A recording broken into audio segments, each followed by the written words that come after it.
Welcome to a dark, deep dive into a Gothic clash of titans. Today, we're unpacking a profound philosophical debate that's honestly masked as this epic mythic narrative. We are looking at the irreconcilable sovereign visions of the puppet king and the dragon. And this isn't just a monster story, right? It's a massive exploration into existence itself. It pits the mechanical decay of an absolute, static machine directly against the chaotic, living fire of eternal becoming. So let's jump right into it. Okay, picture this.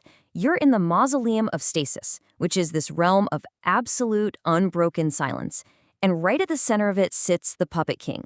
He is literally integrating his rusted iron throne right into his own mechanical spine, which is just this haunting image of a state machine grinding forward with inevitable decay. And he looks upon the dragon. Now, the dragon is this creature of living flame, its wings beating with the primordial rhythm of chaos. It is such a striking contrast. You have eyes like dead stars staring down this vibrant, shimmering beast. Two sovereign beings completely locked in a philosophical standoff. So, what we're really looking at here is a duel of two diametrically opposed archetypes. On one side, we've got the puppet king. He represents the hollow sovereign, basically a static machine fully committed to mechanical decay and the terminal peace of the grave.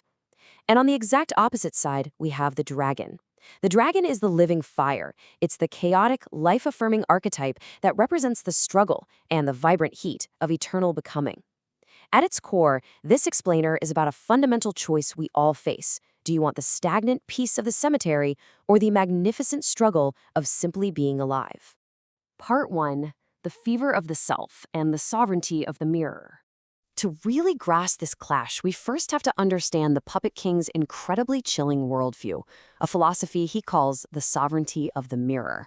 He operates on the belief that the individual self isn't something to celebrate at all. To him, it's a disease. He speaks with a voice like dry leaves, actually telling the dragon that by affirming its own existence, it's simply acknowledging a sickness. To the puppet king, the very concept of the I, of having any individual identity, ambition, or desire, is literally a fever he has to cure. The ultimate goal of his sovereignty is absolute stillness, where the terror of being is just finally put to rest. You can really think of him as the absolute not I. His objective isn't to build anything whatsoever, it's to achieve the perfect silence of non-existence. He is a completely hollow shell, a sovereign of zero, claiming a power that's based entirely on nothingness. His whole goal is to provide the vacuum that neutralizes all of the dragon's infinite activity. Moving on to part 2, the parable of the clockwork breath, shattering the tower. Okay, so this brings us to the first major philosophical weapon used against the dragon, the parable of the clockwork breath. See, the dragon believes its fiery actions are totally revolutionary. It thinks that exhaling this zero flame actually incinerated the rigid, scheduled clockwork of the old world, what the sources called the linear time of the heroic age. The dragon believes it successfully returned everything to a state of total primordial freedom. It roars with active laughter, completely convinced it has dismantled the king's rigid structures. But here's where it gets wild. The king's counter-argument is absolutely fascinating. He basically just laughs at this fiery rebellion. He points out that the dragon's fire didn't destroy his kingdom at all. It actually provided the exact light needed for his own shadows to grow over his hollow subjects. The king reveals that his subjects don't even mourn the loss of their schedules or the shattered tower because they've already accepted the comfort of being empty objects. So the dragon's rebellion? It only exposed the vacuum the king was already born to fill. Which leads right into part 3, the parable of the stagnant web, ministers of shame. Now we get to meet the king's truly insidious agents of control, the tarantula preachers. And they execute this highly calculated 3-step takedown of the dragon's chaotic ambition. Step 1, they weaponize equality. They insist that any individual rising to greatness is a direct offense to the collective herd. Step 2, they use the venom of resentment to transform the dragon's radiant joy into a frantic tarantula, a dance of guilt. They literally frame ambition as a sin against the communal calm. And step 3, they reweave the webs of stagnant peace to smother the dragon's ascent toward excelsior, actively keeping everyone grounded in the dirt. The sources refer to this entire process as the Great Flattening. And honestly, this is where the philosophy hits incredibly close to home. The tarantulas ensure that any spark of chaotic, life-affirming energy, any draconic fire, is completely smothered under a heavy blanket of moralistic guilt. The overarching goal is to teach the masses to find rest in the soil, effectively digesting the dragon's chaotic energy until it just rots away into the silent kingdom of the puppet king. Part 4, The Sovereign Fool's Fire and the Music of Being.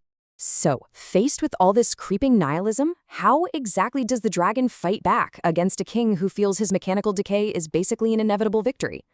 Well, it responds with active laughter. It doesn't shrink away from the decay, it actively engages with it. The dragon creates a rhythmic grinding of its own that fully embraces the chaos of existence.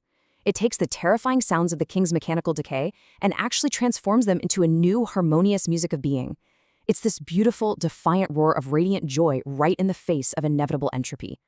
By stepping into this role of the sovereign fool, the dragon firmly rejects the cemetery's peace. It fires back that while the king's sovereignty is based on absolute nothingness, on zero, the dragon's chaotic play justifies the very act of existence itself, even in a completely doomed universe. I absolutely love this concept. The dragon actively chooses to juggle the stars with its own unique song, proving that the struggle to become is entirely worth the pain. And finally, Part 5. The Saga of Frenzy, of Violent Choice. So this brings us to the ultimate terminal struggle between the hollow machine and the living fire. Let's break down this ultimate contrast. On one side, we have the mausoleum of stasis, governed by the puppet king, which offers nothing but silence, non-existence, and the terminal peace of the grave. And on the other side, we have the music of being championed by the dragon, offering rhythmic play and eternal becoming. It is literally the inevitable mechanical entropy of the graveyard, pitted against a magnificent, completely doomed dance upon that very grave. Which leaves us with the ultimate existential question of the Saga of Frenzy. The sources present this not just as some old myth, but as a violent choice that every single individual has to face. When confronted with the crushing weight of reality, do you surrender to the absolute void and let the tarantula preachers wrap you up in stagnant peace? Or do you seize the magnificent, doomed freedom to play and roar your own active laughter right into the dark? Think about it. Which sovereignty are you allowing to rule your own life?